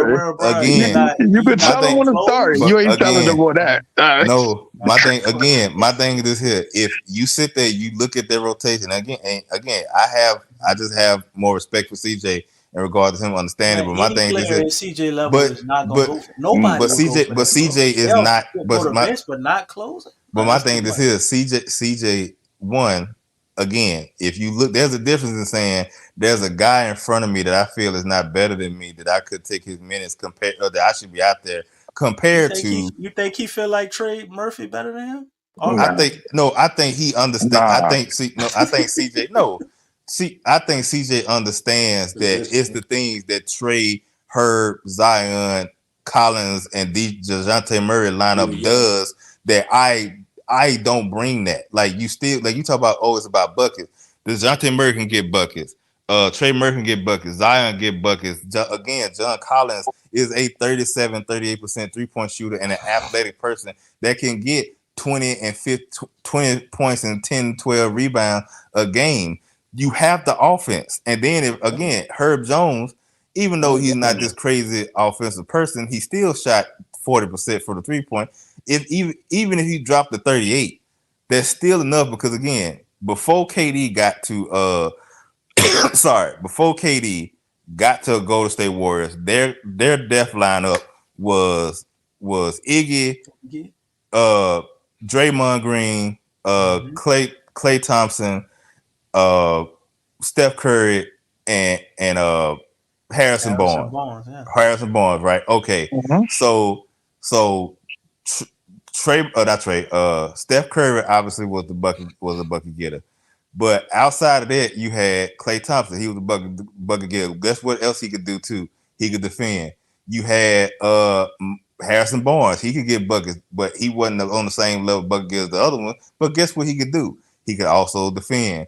Iguodala is the 6'8" dude that could get buckets and he could defend. And then you had the other guy who can't get buckets, but he could defend. But and Draymond Green. But you got John Collins who can defend, DeJounte Murray who can defend and get buckets. Yeah. You got Trey Murphy who can John defend. John Collins can get buckets though too. Is what I was saying. John Collins is not he's not, but I'm saying you said it's also about but I'm buckets. saying I'm focusing on defense. Like it's like if you take Herb out and you had CJ in the closing lineup. I'm not taking Herb out. It's not like we don't have no defense. We don't, but at the same time is that so you don't consider John Collins and DeJounte Murray and Trey Murphy? I think they're gonna do the offense. Zion can be defensively too. They could do the offense defense, especially as Zion is a good defender in the last 2 minutes. That's my point. People don't pay attention. But see, that's my point. They could do the offense defense, substitution, timeout. But my point is that what I'm saying is that CJ can be in that lineup. But what I'm saying is that the optimum lineup that there is no, because at the end of the day you can still. I'm not arguing that. I'm just saying like CJ. How about this? I believe, and me and DJ B, you have a conversation. I'm sorry, that DJ. I'm sorry, I'm sleeping. DC, sorry, brother. I have a conversation with you on Twitter, but I'm telling you, CJ is not starting this year.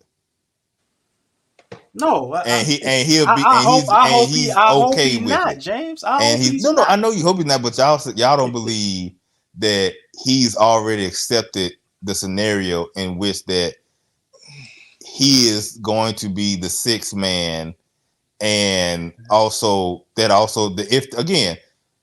we only talking about a trade if they could get the lineup the way the lineup that they want to get. Currently, he may still be able to be in the closing lineup because we don't necessarily have that big and stuff like that. But my thing is here, because they traded for DeJounte, because you have your 2 wings, 3 wings now will still be out on there that are 6'9" and above, and all of them have 7 feet wingspan. And you have Zion, who he ain't going to the bench. He's not going to be in the starting the closing lineup because of his ability to break defense and stuff like that, even with him not possibly being a great defender. Like it's just going, unless it's a situation where, let's say Herb Jones is like he's just having a terrible fucking game or something like that, then it's like, you know what, CJ, go in because we need the offense, and for some reason it's not working this particular reason. But again, if you have John Collins on your team, there's not unless somebody is hurt, there's no scenario that I see that the closing lineup will not include that 5, because there is no offensive hole to speak of unless Herb dropped down to a 29% three-point shooter, and there's no hole defensively. So why would I introduce a guy in my lineup that can get picked on when I have an opportunity where I don't have any holes in this? Like that's what I'm saying. And I think, and again, at the end of the day, I also believe CJ irresponsible and understand that. Like again, they benched him. He did not play for majority of that fourth quarter when the Pelicans came back and was about to beat the Lakers. Only reason why he got in the game was because of Zion getting hurt. And he was completely okay with not fucking. Well, the other time he got benched and they asked him about it, he said, "I ain't fucking have it. I ain't have it," and that was the right call. Like I just have, I guess, like I said, I just have more belief that he will be okay with it again because he's getting paid and he's 32, 33 years old. Like he understands his shelf life. He should be. He should be, James. And That's you're great. absolutely right in theory. But I've watched CJ be out there with BI and Zion, and it don't take a rocket scientist to know that one of those two guys should have the most shots, and he consistently leads in games with shots. I with put them that two on, guys out there, so it's like but I put I've that seen on so many Zion different and Brandon things. Ingram from not getting the ball is the thing. Like if you sit there, because we've seen plenty of time where Zion would get the ball and give it up, and it'd be sometimes like, bro, we need you to be more selfish. Like the same game I talked to y'all about OKC, the second game that they came back and lost. He was unselfish offensively and stayed focused mostly defensively down the stretch. And he did not attack, and he kept passing the ball to CJ, and the ball wasn't going in. And they kept, and you could tell CJ was telling him, "Motherfucker, you got to go." Even after the game was over with, CJ told him, "Brother, I understand you did the defense and stuff like this here, but nigga, you are the nigga, and you got to go when we need a bucket." And then the next game they played against the Milwaukee Bucks, and guess what happened? CJ gave him the rock, and he did what he was supposed to do, and he attacked the basket. I am putting that on Zion from not being selfish enough, because if you're not gonna take the shot, and if Brandon Ingram not gonna take the shot, I can't be mad at the one motherfucker that will take the shot. So when CJ run down court and he takes a shot when nobody touches the ball, Yeah, he did that a couple times. That's because Zion didn't get it or PI didn't get it, and he's the point guard. Yeah, he the point guard. He the point guard. But they be telling him to shoot shots like that. So that's halfway on coaches too. I understand that they do. Yeah, to get his rhythm or something I'm like just that. saying, like to me, a lot of things by CJ being an older player, the respect I had for him understanding the game, I thought it was a given that he would be kind of more involved with getting those guys involved, right? Nah, that. But the unfortunate part is that they found out the hard way that it's not a situation that he don't want to or anything like that. It's more, but that's not his game. That's the reason why they asked him to play off ball this year, which he did until they didn't play. Oh, that's fine.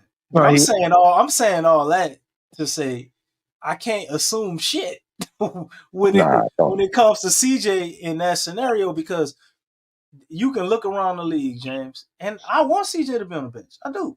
I hope that's the decision they go with, and I hope they're thinking like what you're saying. But you can look around the league, man. You look at players making $33 million. You ain't gonna find a whole hell of a lot of them not starting. Especially over somebody making $13 million. I hear you, but there's also not too many teams. Like everybody said last year, we had 6 starters last year, and then it didn't get no easier this year. That we don't have 6 this year, but on the unfortunate part, we got 7 this year. No. They got the 6 because we don't have a starting caliber center. We still have you gonna start the center. Tyson's not a starting caliber center. He's not a starting caliber center. He's a good rotation center. He's not a starting. If Tyson was a starting caliber center, we wouldn't hear the amount of people bitching about the center position. I don't think he's not a starting caliber center. As far as somebody who can give you some stuff, I think it's just the fact that he's short. It's like we got all of these guys that's 7 foot. Something we got to go up against. And you got Tyson at 6'8". But that's the point. Is that we've seen him start and be solid, man. He's be solid for a couple of games, but nobody is starting this man 82 games. Is the point? Is that if you see what was he starting in Boston? He was playing in Boston. It was Al Horford and Time Lord. No, before he got here. No. Al Horford wasn't Nah, there. before he got there. Al Horford was with the Thunder, James. You Thunder, forgetting yeah. about that. Al He Horford was the was the starting Celtics before center. he got the. Al Horford was Yeah, there but he left. before He left and got traded to the when Thunder. doing I the. forgot for who. And then he wound up and went back to the Celtics. He didn't But stay there his whole career. He went there from Atlanta, and then they moved him from Boston to the Thunder. and then Time Lord was there for a while, and then he Time went back. and then Time Lord was the starting center until the only time Tice got to start. Time Lord. Who you calling Time Lord? The man I The can't. one- He in Portland right now. He kept getting hurt. I can't think of that man's name. Robert Williams was always hurt. Yeah. But he was the starting center before Robert Williams took his spot. No, he was a starting center until he got hurt, and then Tice came in there. Like they had got depleted at the center position because, like you said, Al Horford had left, and then he had to play because they had nobody else. They did not believe in him as a starting center. And then when they got back, and then they still had I'm just gonna call him man Time Lord anyway. Time Lord. Robert Williams. They still got him starting, and their whole plan was for to be their starting center and for Al Horford to either come off the bench or to play the 4. And the problem is that he could not stay healthy enough, so Al Horford had to play the 5 for the most part, and then they would have ancillary pieces of guys coming in like that tall white lanky redhead white boy, I can't think of his name right now, that would come in and play center position because nigga didn't get hurt. And then if you think about it this way, guess what? They went out there and got who? Porzingis, and then what happened to Al Horford? He went to the bench. Like Tice has always been the same way that I can't think of what the other center name is, but he kind of remind me of Tice a little bit. I think maybe not Kelly Olynyk, but either way, it's one of them type of 6'9", 6'10" guys. You talking about Brian Scalabrine? No. Kelly Olynyk. No. That was a Cornet or something or whatever. Some tall white boy in the last couple of years that was on their team that he was not good at all, but he got more run than he need to because they got depleted at the center position. But either way, Tice did get a lot of run, but again, it was in short spats and only because 2 of the 3 centers or whatever had got hurt and he had to play. So is he a good second guy behind a starting center? Absolutely, because I think he brings something that JV did not, with the ability to spread the floor. But at the same time, you still can't have him out there versus even some of the most average bigs for a long period of time. It's kind of like what's your boy name? Billy. Billy would come in, don't play for 20-some games, and then he'll come in and play well for a couple of games, and it's just like that's enough. Well, that 5 games you played is enough. Don't play no more. So in 2019, 2020 year, one of them years he was starting, bro. He started 64 games. Okay. He played 65 games. He started 64. Okay. Then he went to Toronto, I believe. Oh, he was. I don't know. It looked TOT. I don't know what TOT is. I think that's Toronto. No, that's trade. That's total. That mean they traded him at some point, and then the other. What you'll see. You on Basketball Reference, ain't you? Yeah. So the TOT just showed the total for the whole season, and then it'll be the top team of the list will be who he played with first, and then after that after TOT would be the team he eventually got traded to. Okay, so it was Boston. He was at Boston for 42 games. He started 37, and then he went to Chicago. And he started. What year was that? That was 2020, 2021. Was that was before they got Vooch then? Yeah. Then he got traded from there. And went to Houston. And how many games he played or started there? 21 out of 26 games. And he got traded again? Yeah, got traded right back to Boston. And how many games he started then? It went down 21 games he played, 6 games he started. And then he went to Indiana. It was 7 games he played, 1 game he started. Then it went to he got traded again. to Indiana, I believe. Indiana to the Clippers. And he I played think 60 games, and he only started 3. So again, like the only place he started at for a long period of time was that year at Boston that everybody got hurt as the center position. So like he's a good backup. It was 2 years in Boston though. 2 years, okay, 2 years. Well, I'm talking the first stint. The first stint that he was it? Yeah. Yeah, like a couple of years he was a star. Was it okay? It was 2 years. He took over after the Kyrie era. I remember him being the center. Okay. Once they got off of Kyrie. And it then was another Robert Williams emerged after that, and then Hoffman came back. And they had another big too that used to play for Phoenix that was out there too. Like they were just throwing anybody out there at that point with the Celtics because they had Taco Fall and all yeah. that. Oh yeah, I remember that year. Oh So, yeah. So they wasn't sold on him, or they was looking for something more. But my thing, I'm just saying he's a solid, starting center. Like he ain't gonna do too much, he ain't gonna do too little. He give you enough. I think it's to him to a point where, like I said, I think he's good enough. Is he a better fit than JV? I think he can be. He can be in certain aspects, because what you got to remember with JV, what we lost the Steven Adams effect, and the Steven Adams effect was very timely, strong screen set, and man, that used to free up so much space for Zion, even though we didn't have a lot of shooting. We're gonna miss that. We're gonna miss that rebounding a lot if the other guys don't pick that up. But the screens that Tight set, man, he got his own little variation of a certain screen here. That Gortat, he got that Gortat screen down. He don't even really he'll be about to screen him, and before he even make contact, he just cut the roll to the goal. That's the Gortat screen. It sets everything up, man. Yeah. So I think he'll free up a lot of space for Zion just with that. And on top of that, can he not only do that, and I compare him with Steven Adams with the screen, he can shoot.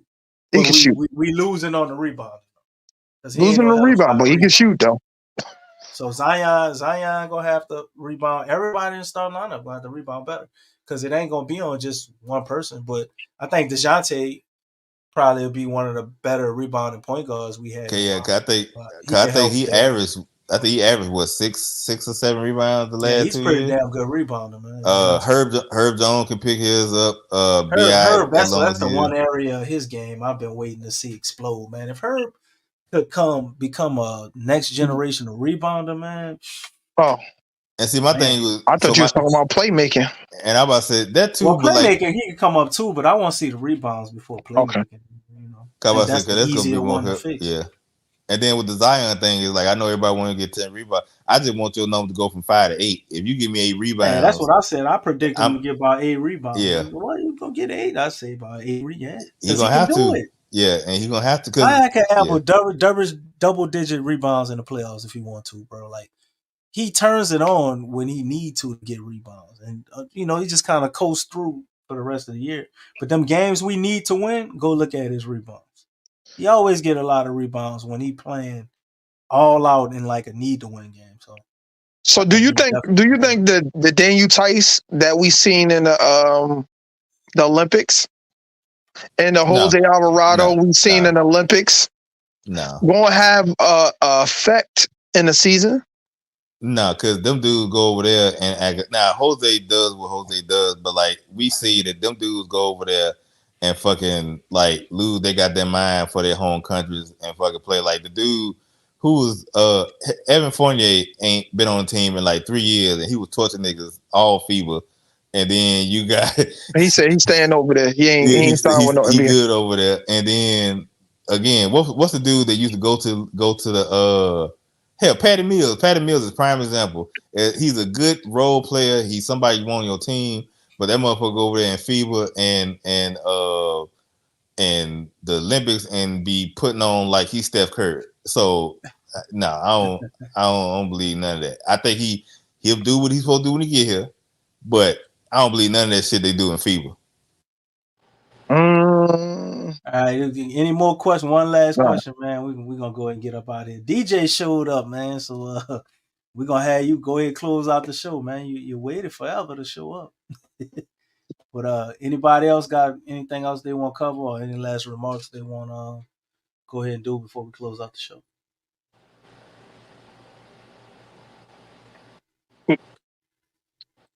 I've got a question in my mind, not right now, but matter of fact, I do. Now, if Bi if Bi is, will Bi adapt? That's the if he doesn't adapt this year, because that's the main thing, adapting to taking more threes. If he, matter of fact, let's say he does adapt. He does adapt. He takes some more threes. Will he be back next year? Nah, he gone regardless. I don't think him taking more threes will get him back next year. Hopefully, it'll up his trade value. He would have to play otherworldly along with those more threes for them to consider that. I think the only way that Bi can be back next year is if we just fumble through not being able to trade him at all by the trade deadline, and due to David Griffin's arrogance, I think we could see him sign some variation of a deal if he don't have a strong market, or them try to force the issue just to be able to get something back for him instead of losing him for nothing.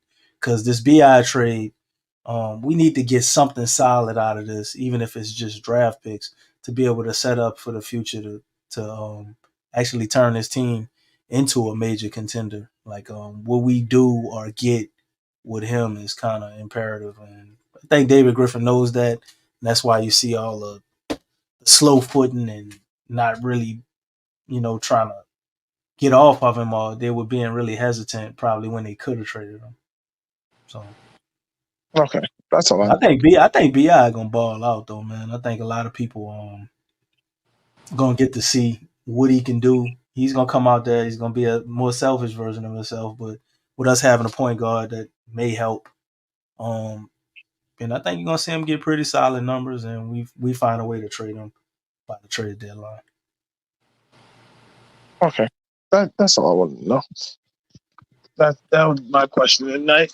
Y'all enjoy your night. I'm getting off here. All right, brother. Good to have you, man. Well, next time we open up the lines, come on back, Jay Black. Well, yeah, I'll be back because summer's over now, so I can be back. Any last thoughts, James? Nah, I'm about to say I'm finna hop off too. Finna go ahead and hit the bell. Good talk with y'all again. Likewise, man. Glad to have you back, bro. See you next time. All right, DJ, man. What's happening, bro? Where you at? I'm right here. I'm surprised you still up, big dog. Man, y'all was talking outdoor dogs and everything. I'm ahead late, so I catch y'all on the next one. That's all right. Go ahead and give us the phrase that pays, man. We're about to get up out of here, bro. All right. Well, go ahead on and like the video, share the show, hit the thumbs up button, and by all means, if anybody talk about our team and our Pelicans, you tell them in the New Orleans Pelicans to get the flock out of here and go flock yourself. Subscribe now and stay up to date for all things New Orleans Pelicans.